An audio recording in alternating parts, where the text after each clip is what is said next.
Well, we have a clip now from a film that's near and dear to some of our hearts, because we were here when it was made here in New York, and that's Raggedy Ann and Andy. His first disaster. It had some wonderful things in it, beautiful animation.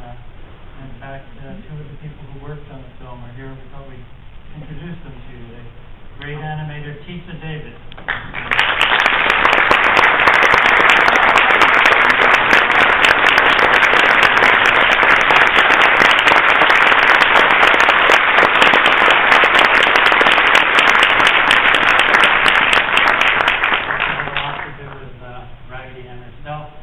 Sitting next to her is a wonderful independent animator who's had a retrospective here at the Museum of Modern Art, Michael Sporn.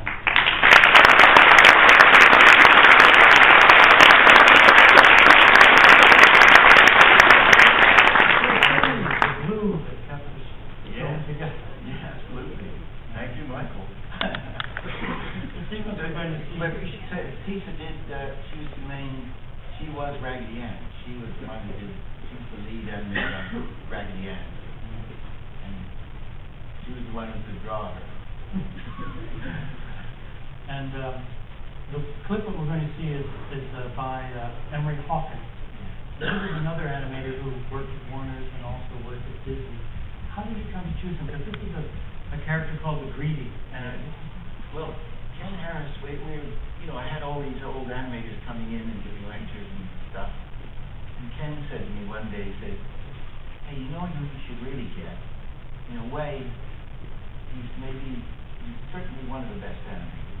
He's the most imaginative animator there is. And that's Emery Hawkins.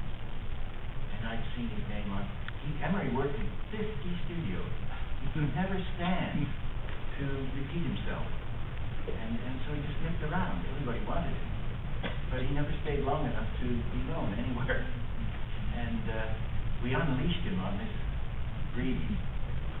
What did you say about animating the taffy? Yeah, they had this in the script. They had this taffy pit that Raggedy Ann and Andy and this camel fell into this taffy pit, and it's full of candy and everything. And in the taffy pit is a monster.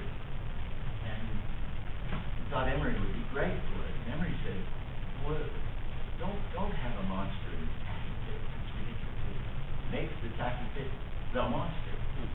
So it's him. And he's eating himself. And it was a fantastic piece of animation. It did, and Emery ended up in the hospital. The pressure was very great. And it's a tragic thing at the end. They were so anxious to get through the picture. Lisa might remember all this. That they fired him. And it was like a long Shanty Dog story, which had this terrific ending. So they just took out the ending. I couldn't stop them. And they got a crap animator to finish it. So the whole thing, it was tremendous, imaginative, build up, wonderful. And then nothing. So anyway, one of those stories. But you can just enjoy Emery's